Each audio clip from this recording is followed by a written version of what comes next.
Hey there gardeners, Chris from Steading here this morning, and it is a scorcher, but what we want to do is put in some Rosella, and what I've got here is last year's Rosella stake.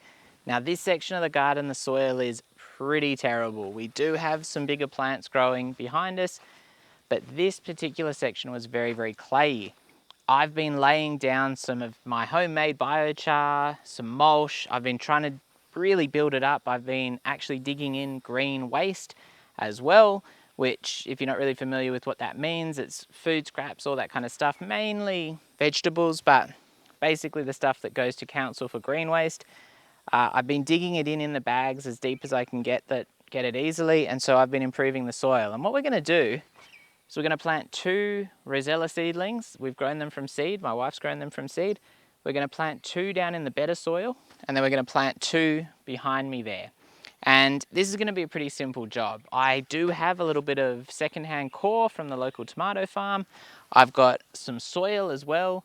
I've got stakes because I want these to grow up the stakes. One thing we really found last year is it was quite a spindly plant, and because we do get a bit of wind up the hill, it is very easy for things to get knocked over and quite damaged. So instead of having a little wooden stake like this, we're going to put in some pickets, some secondhand pickets that have just basically been picked up around the property, and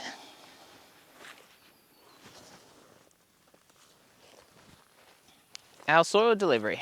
And so this is the little seedlings here. They're still really, really small. However, I think the concern was that they seem to have stopped growing in these little containers. Maybe if we can get them in the ground, they'll really take off. And these can grow very, very vigorously, I guess you'd say. But again, I think because last year, just the amount of nutrients and probably the dryness was a factor as well. While we got a small crop of Rosellas towards the end of the season, we really didn't get anything impressive. So planting 4, if they survive, and I've just realized I'm going to need to put little nets around them, little cages around them, we should get a bit more of a crop. And so you can use Rosellas, the actual, it's kind of like the I guess like the fruit at the bottom of the blossom kind of thing. You can use those for cordials, for jam. They're quite useful, they're quite an interesting plant. These are not native to Australia, but they should grow pretty well here, particularly as we're a fair bit further north than Sydney in that kind of Port Macquarie region. So we're going to get these in the ground, and hopefully we have a little bit more success this year in getting some proper plants a little bit more established, growing a little bit bigger, and with a whole heap more Rosellas to do something with it, whether it's jam or cordial or what, who knows. I could do a mead. I'd love to do a mead actually with stuff we've grown ourselves, and maybe that'll be the first one.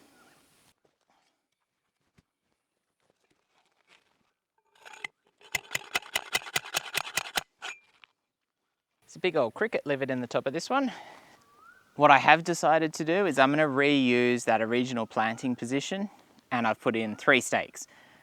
One of the reasons I didn't put the extra stake in is there was a cricket living in the cap on the top, and I also couldn't get the cap off to put it in the post driver. So we'll leave that one for now. It'll probably get some use in the future when that cricket relocates. And for now, we'll get our 4 Rosella plants in, because that's the important thing to get in the ground. While I think we're meant to get a little bit of rainfall, and that's going to obviously help the plants along. We've got 1 month of spring left. Then we head into summer, it gets real hot, and I don't know what the rainfall is going to be like, and hopefully we can get the stuff established enough that it'll go okay. And unfortunately, the old mattock is looking a little bit bent over, so we'll see how we go.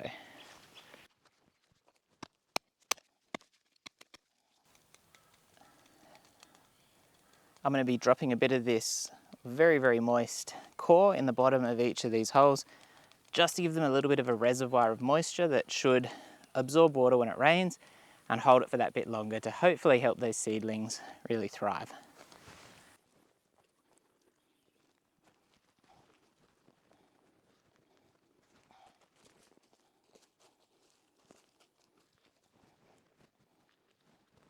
That original planting hole is actually probably the best soil out of the 4 points, so that's quite ironic.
So we've got our 4 Rosella in the ground.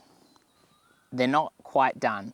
I've given them a little water, but I need to come back with a little bit of sugarcane mulch and just cover over most of the dirt around them. What I've done on this back one is I've created a bit of a donut around it, which helps direct water down to the plant because it's under a mango, not directly under, but I reckon it'll probably be struggling a little bit for moisture at times, and hopefully that will help it. They're pretty hardy plants, so I'm not too worried. And obviously because these are tiny little seedlings, cost us almost nothing to grow. That's why we're experimenting with, say, 4. If you're buying one, like we did last year, you probably want to put it in a good spot to get the most out of it. This one's got a bit of a donut. The other ones don't. One of them I was able to cover with mulch from just the surrounding area, but the 3, they need their own mulch, and then I'll come back and give them all a good water with a bit of sea salt, and we should be good to go. And we'll just see how these go. And before I forget, I am going to cage all of these little seedlings because otherwise the wallabies are going to take them, you can guarantee.